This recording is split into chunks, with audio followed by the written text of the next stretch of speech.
பல வருடங்களாக தச்சராக பணி செய்து கொண்டிருந்த தச்சர் ஒருவர் அவருடைய பணியிலிருந்து ஓய்வு பெறுவதற்கு விரும்பினார். அவர் அவருடைய குடும்பத்துடன் அமைதியாக காலம் கழிக்கப் போவதாக அவருடைய எஜமானனிடம் கூறினார். இதை கேட்ட எஜமானன் மகிழ்ச்சியாக இல்லை. இறுதியாக ஒரே ஒரு வீட்டை மட்டும் கட்டித்தருமாறு அவர் அவரிடம் கேட்டுக்கொண்டார். தச்சர் அவருடைய கோரிக்கையை ஏற்றுக்கொண்டு வீடு கட்டுவதற்கு தொடங்கினார். ஆனால் தச்சர் முழு மனதுடன் வேலை செய்யவில்லை. எப்படியோ அந்த வீட்டை கட்டி முடித்தார் அந்த தச்சர். வீட்டை பார்வையிடுவதற்காக எஜமானன் அங்கே வந்தார். அவர் வீட்டை முழுவதும் சுற்றி பார்த்துவிட்டு சாவியை தச்சரிடம் நீட்டினார். இந்த வீட்டை ஒரு பரிசாக வைத்துக் கொள்ளுங்கள் கூறிவிட்டு அவர் புறப்பட்டார். இது எனக்கு முன்பே தெரிந்திருந்தால் நான் வீட்டை ரொம்ப அழகாக கட்டியிருந்திருப்பேன் என்று அந்த தச்சர் நினைத்தார். தச்சர் மிகவும் கவலையானார். மேலும் அதை பற்றி புலம்ப ஆரம்பித்தார். கதையினுடைய மாறல் என்ன அப்படின்னா, வாய்ப்புகள் வரும்போது அதை முழுமையாக பயன்படுத்துவதற்கு ஒருபோதும் தயங்காதீர்கள். பல வருடங்களாக ஒரு தச்சராக பணி செய்து கொண்டிருந்த தச்சர் ஒருவர் அவருடைய பணியிலிருந்து ஓய்வு பெறுவதற்கு விரும்பினார். இந்த சென்டென்ஸை நம்ம எப்படி டிரான்ஸ்லேட் பண்ணலாம் அப்படிங்கிறத பார்க்கலாம். முதல்ல தச்சர் ஒருவர் அப்படின்னு இருக்கு இல்லையா, அது முதல்ல வரும். ஓகே, ரெண்டாவது என்ன வரும்? தச்சராக பணி செய்து கொண்டு இருந்தார். தச்சர் ஒருவர் தச்சராக பணி செய்து கொண்டிருந்தார். அதுக்கப்புறம் பல வருடங்களாக அப்படிங்கிறது தேர்ட் வரும். விரும்பினார் அப்படிங்கிறது ஃபோர்த்து வரும். ஓய்வு பெறுவதற்கு அப்படிங்கிறது ஃபிஃப்த்து. அவருடைய பணி சிக்ஸ்த்து. இருந்து செவன்த்து. இதையெல்லாம் நோட் பண்ணி வச்சுக்கோங்க. இப்படி தான் சென்டென்ஸ் என்ன ஆக போகுது, ஃபார்ம் ஆக போகுது இங்கிலீஷில். ஓகே, இது எப்படி சொல்லலாம்? தச்சர் ஒருவர், a carpenter. Okay, a carpenter தச்சராக பணி செய்து கொண்டே இருந்தார். பல வருஷமாக செஞ்சிட்டே இருந்தார் அப்படிங்கிறதுக்கான டிரான்ஸ்லேஷன் கார்பெண்டர் அப்படி தானே, ஹேட் பீன் ஒர்க்கிங். ஓகே, இந்த இடத்துல பல வருடங்களாக பணி செய்து கொண்டிருந்த தச்சர் ஒருவர் அப்படின்னு வந்ததுனால a carpenter had been working அப்படின்னு வராது. நடுவில் ரிலேட்டிவ் ப்ரனவுன் ஹூ ஆட் பண்ணணும். Okay, a carpenter who had been working. Okay, என்னவா ஒர்க் பண்ணிகிட்டு இருந்தார்? தச்சராக, ஒரு தச்சராக.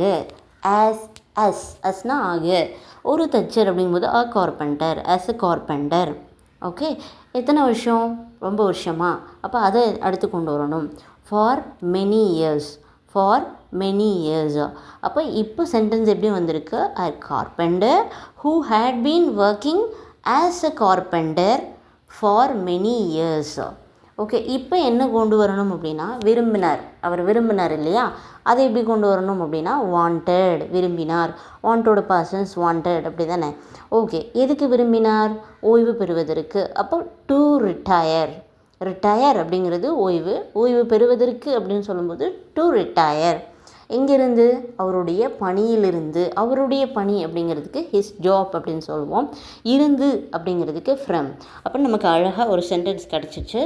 ஃபஸ்ட்டு இந்த சென்டென்ஸ்க்கான டிரான்ஸ்லேஷன் என்ன அப்படின்னா, a carpenter who had been working as a carpenter for many years wanted to retire from his job.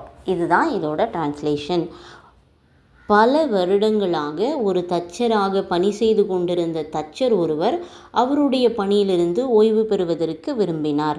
A carpenter who had been working as a carpenter for many years wanted to retire from his job. Okay, got it? Shall we move to the next sentence? அவர் அவருடைய குடும்பத்துடன் அமைதியாக காலம் கழிக்கப் போவதாக அவர் அவருடைய எஜமானனிடம் கூறினார்.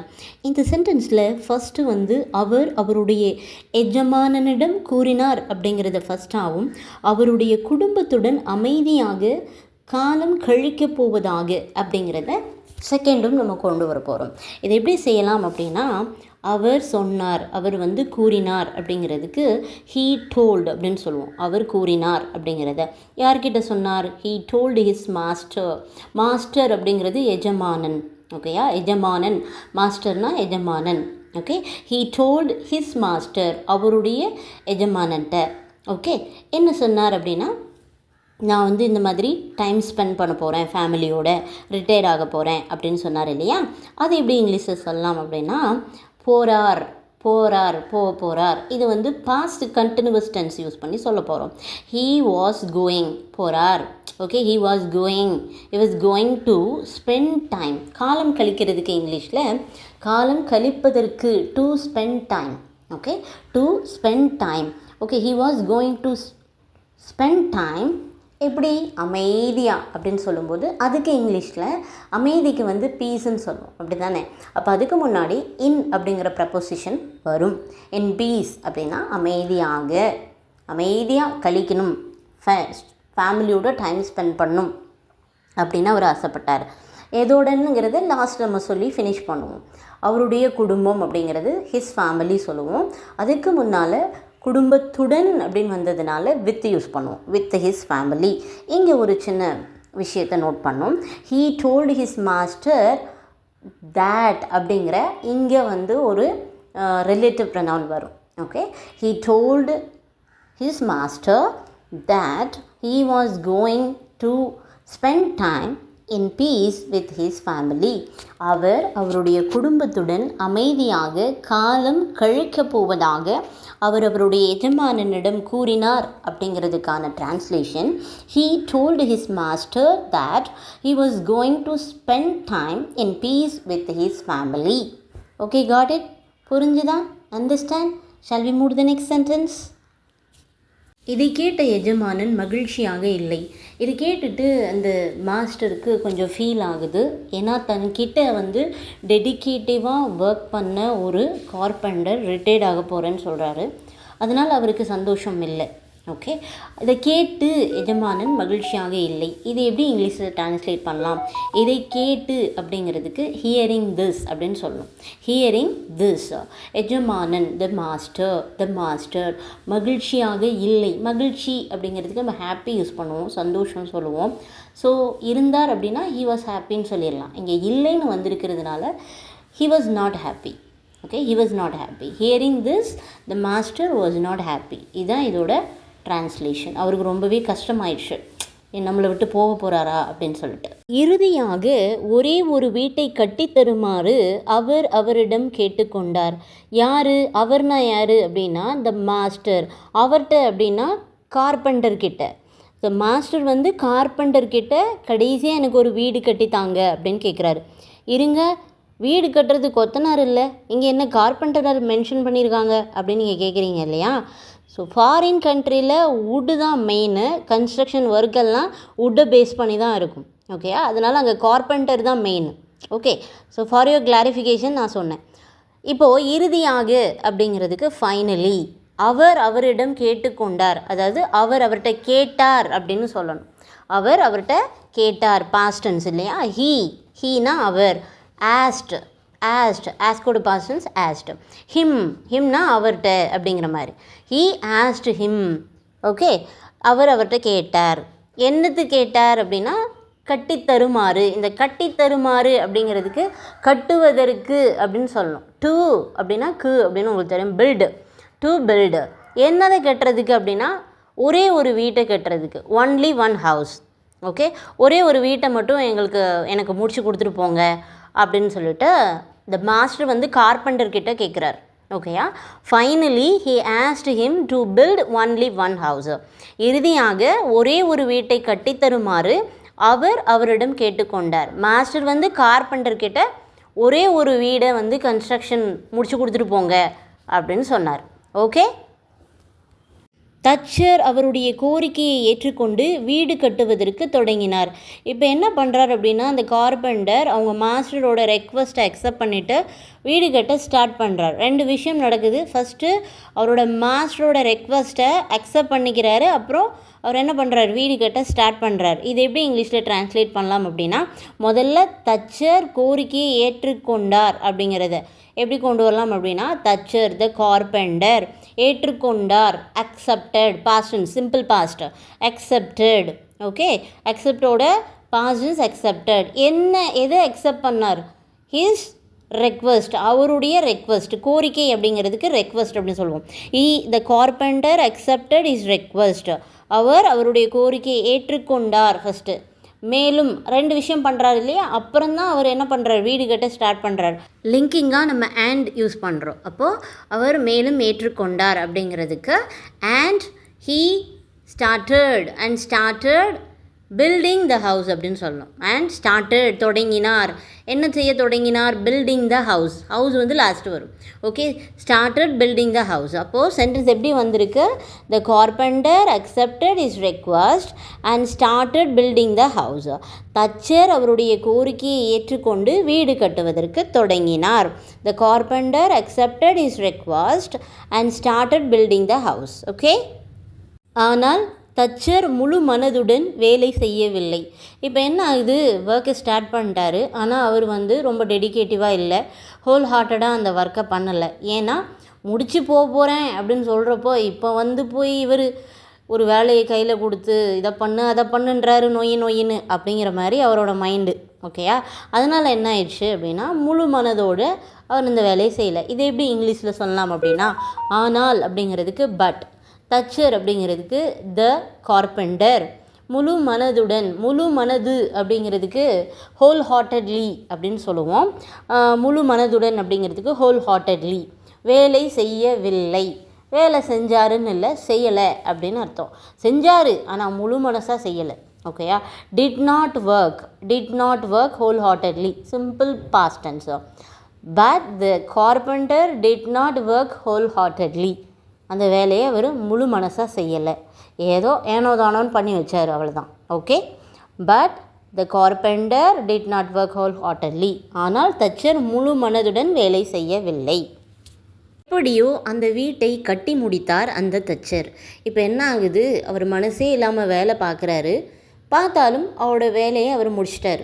Okay, இது எப்படி இங்கிலீஷில் சொல்லலாம் அப்படின்னா, எப்படியோ அப்படிங்கிறதுக்கு somehow அந்த வீட்டை கட்டி முடித்தார் அந்த தச்சர். somehow த கார்பெண்டர், அந்த தச்சர் அப்படின்னு கொண்டு வாங்க. முடித்தார் அப்படிங்கிறதுக்கு ஃபினிஷ்டு அப்படின்னு சொல்லுவோம். எதை முடித்தார் அப்படின்னா கட்டி முடித்தார். அப்போ கட்டுறது அப்படிங்கிறதுக்கு ஃபினிஷ்க்கு அடுத்து வர்றது வந்து பில்டிங் அப்படின்னு சொல்லணும். என்ன பில்டிங் அப்படின்னா த ஹவுஸா. Okay, somehow the carpenter finished building the house, வீட்டை கட்டி முடிச்சிட்டார் அப்படிங்கிறதுக்கான translation somehow the carpenter finished building the house. Okay, புரியுதா? எப்படியோ அந்த வீட்டை கட்டி முடிச்சிட்டாரு அந்த தச்சர்.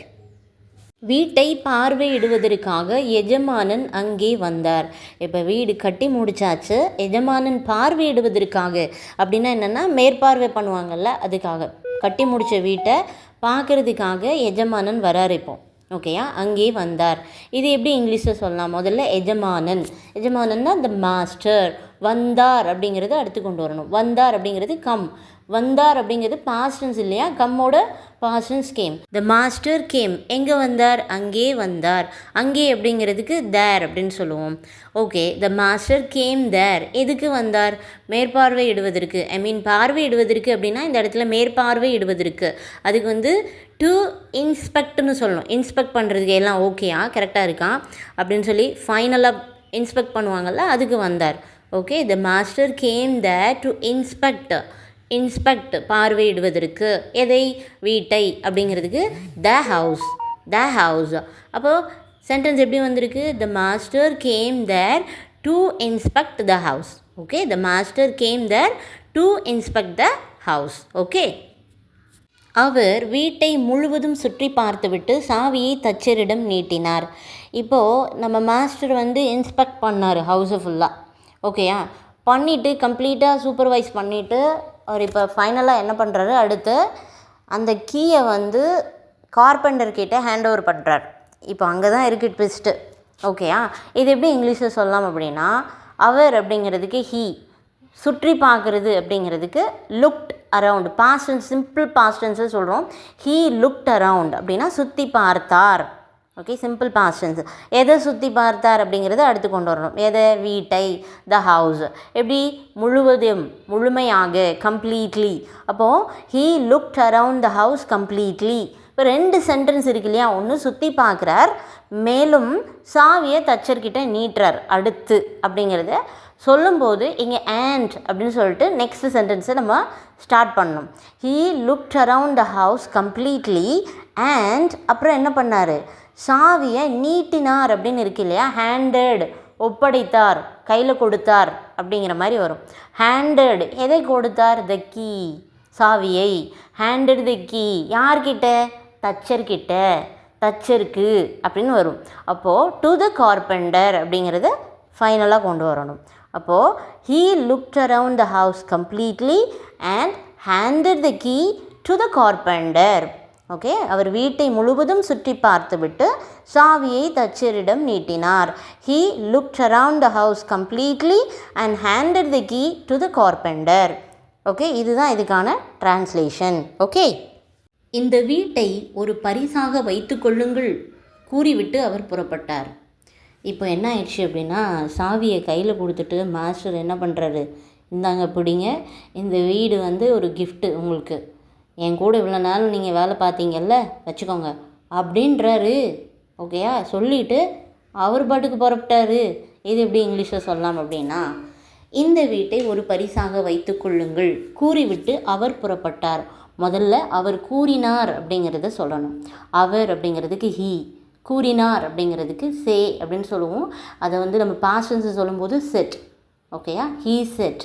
என்ன சொன்னார் அப்படின்னா, வச்சுக்கோங்க, கீப், கீப்னா வச்சுக்கிறது. ஓகேயா, கீப் திஸ் ஹவுஸ் இந்த வீட்டை, இந்த வீட்டை வச்சுக்கோங்க, கீப் திஸ் ஹவுஸ் என்னவா, as a gift, as a gift பரிசாக, ஒரு பரிசாக வைத்து கொள்ளுங்கள். ஓகேயா அப்படின்னு சொல்லிட்டு புறப்பட்டார். விட்டு அப்படின்னு வருது இல்லையா, 2 இன்சிடெண்ட் வர்றதுனால அங்கே லிங்கிங்காக நம்ம and யூஸ் பண்ணுவோம். and okay, he said keep this house as a gift and புறப்பட்டாரு அப்படின்னு சொல்கிறதுக்கு, அந்த இடத்த விட்டு போயிட்டாரு அப்படிங்கிறதுக்கு left. லீவு, ஆக்சுவலி லீவ் அப்படின்னு சொல்லுவோம் புறப்படுறதுக்கு. இதோட past tense left. ஓகேயா, அப்போ சென்டென்ஸ் எப்படி வந்திருக்கு, he said keep this house as a gift and left. அவ்வளோதான், போயிட்டார். ஓகேயா, ஓகே. இது எனக்கு முன்பே தெரிந்திருந்தால் நான் வீட்டை ரொம்ப அழகாக கட்டியிருந்திருப்பேன் என்று அந்த தச்சர் நினைத்தார். இப்போ நம்ம தச்சர் ஃபீல் பண்ணுறார், அடடா இது முன்னாடியே தெரிஞ்சிருந்துச்சுன்னா நல்லா கட்டியிருந்திருப்பேனே, நான் வேறு ஏனோ தானோன்னு சும்மா ஏதோ கட்டி வச்சுட்டேனே அப்படின்னு ஃபீல் பண்ணுறார். ஓகேயா, இது எப்படி இங்கிலீஷில் சொல்லலாம் அப்படின்னா, அந்த தச்சர் நினைத்தார். த கார்பெண்டர் தாட். ஏன் தாட், திங்கோட பாஸ்ட் தாட். அவர் நினைத்தார் என்று அப்படிங்கிறதுக்கு that. The carpenter thought that. என்ன நினச்சார், இது எனக்கு முன்னாடியே தெரிஞ்சிருந்தா, இது மட்டும் ஏற்கனவே எனக்கு தெரிஞ்சிருந்துச்சுன்னா அப்படின்னு சொல்கிறார். அப்போது அப்படின்னு நினைக்கிறார். ஓகே, இது எப்படி சொல்லலாம் அப்படின்னா, if I had known this earlier, ஏர்லியர்னா முன்னுக்கிட்டே, if I had known this earlier, முன்னாடியே தெரிஞ்சிருந்திருந்தா நான் வீட்டை ரொம்ப அழகாக கட்டியிருந்திருப்பேன் அப்படிங்கிறத I would have built the house. Okay, I would have built the house. நான் அந்த வீட்டை கட்டியிருந்திருப்பேன் எப்படி, ரொம்ப அழகாக, மோர் பியூட்டிஃபுல்லி, மோர் பியூட்டிஃபுல்லி. ஓகேயா, அப்போ எப்படி வந்திருக்கு sentence, the carpenter thought that if he had known this earlier he would have built the house more beautifully. அதான் இதோட டிரான்ஸ்லேஷன். Okay, got it. தச்சர் மிகவும் கவலையானார், மேலும் அதை பற்றி புலம்ப ஆரம்பித்தார். அப்புறம் என்ன ஆயிடுச்சு, தச்சருக்கு ரொம்ப கவலையாயிடுச்சு. அதை பற்றி எப்போ பார்த்தாலும் புலம்ப ஆரம்பிச்சிட்டாரு. நல்லா பண்ணியிருந்திருக்கலாம், நல்லா பண்ணியிருந்திருக்கலாம், அவர் ஒழுங்காக பண்ணியிருந்தார் அப்படின்னா கண்டிப்பாக அந்த கிஃப்ட்டு வந்து அவர் கொடுத்தார் இல்லையா, மாஸ்டர் கொடுத்த கிஃப்ட்டு அவருக்கு எவ்வளோ பெரிய விஷயம். அது அவருக்கு முன்னாடியே தெரிஞ்சிருந்தால் அவர் நல்லா பண்ணியிருந்திருப்பார். இதுதான் அவரோட புலம்பலை. சரியா, அவர் தெரியாது இது அவருக்கு தான் அப்படின்னு சொல்லிட்டு அவர் வந்து எஜமானனுக்கு கட்டணும்னு நினச்சி கட்டி கொடுத்தாரு. ஆனால் சரியாக பண்ணல. அவர் ஃபினிஷ் பண்ணி போகிறோம், கடைசியாக முடிக்க போகிறோம், இனி அது எப்படி இருந்தால் என்ன அப்படின்னு சொல்லிட்டு போயிட்டார் இல்லையா. அப்போது இது எப்படி இங்கிலீஷில் ஃபஸ்ட்டு ட்ரான்ஸ்லேட் பண்ணலான்னுங்கிறத பார்க்கலாம். தச்சர் அப்படிங்கிறதுக்கு த கார்பெண்டர், மிகவும் கவலையானார். ஆனார் அப்படிங்கிறதுக்கு பிகேம் அப்படி சொல்லுவோம், simple past tense. Okay, the carpenter became ரொம்ப கவலையானார். மிகவும் அப்படிங்கும்போது very sad. Okay, the carpenter became very sad. மேலும் அண்ட் அதை பற்றி புலம்ப ஆரம்பித்தார். அண்ட் ஓகே, ஆரம்பித்தார் அப்படிங்கிறத அடுத்து கொண்டு வரணும். ஸ்டார்டட் என்ன செய்ய? லெமாண்டிங். லெமாண்டிங் அப்படிங்கிறது புலம்புறது அப்படின்னு அர்த்தம். Started lamenting. Okay, about that அதை பற்றி, அபவுட் தட் அப்படிங்கிறது இதோட translation. The carpenter became very sad and started lamenting about that. ஓகேயா? இப்போ வந்து அவர் ஒரே ஃபீலிங்ஸு, ஒரே கஷ்டம், அதனால் புலம்பிகிட்டே இருக்கார், புலம்ப ஆரம்பிச்சிட்டார். ஓகேயா? அவருக்கு இது தேவையா? அவர் ஒழுங்காக பண்ணியிருந்தார் அப்படின்னா நல்லா இருந்திருக்கும் இல்லையா? அதுதான். ஓகேயா? Moral of the story is never fail to take full advantage of opportunities when they arise. They arise. When they arise அப்படின்னா வரும், அதாவது மேலெலும்பி வரும் பொழுது, வாய்ப்புகள் உங்களுக்காக வர்றப்போ நெவர் ஃபெயில், தவறிடாதீங்க. ஓகேயா? அதோட ஃபுல் அட்வான்டேஜை எடுத்துக்கிறதுக்கு, வாய்ப்புகளை முழுசாக பயன்படுத்திக்கிறதுக்கு ஒரு நாளும் தவறி விடாதீர்கள். Never fail. ஏன்னா நம்ம திறமையை யூஸ் பண்ணுறதுக்கு நமக்கு ஒரு சான்ஸ் கிடச்சிருக்குன்னு எல்லா வாய்ப்புகளையும் நம்ம யூஸ் பண்ணிக்கணும். அதை விட்டுட்டு இந்த இடத்துல நம்ம யூஸ் பண்ணி என்ன ஆக போகுது அப்படின்னு நம்ம விட்டுறக்கூடாது. அப்படிங்கிறது தான் இந்த ஸ்டோரி நமக்கு சொல்லி கொடுக்குற ஒரு மாரல். அதனால் எந்த இடத்துலையும் நம்முடைய திறமைக்கு ஒரு சவால் அப்படின்னு சொல்லி எல்லா இடத்துலையும் நம்முடைய திறமையை நம்ம முழுசாக பயன்படுத்திக்கணும். வாய்ப்புகளை முழுசாக நம்ம என்ன பண்ணிக்கணும்? பயன்படுத்திக்கணும். அப்படிங்கிறது தான் இதோட மாரல். Okay, thank you.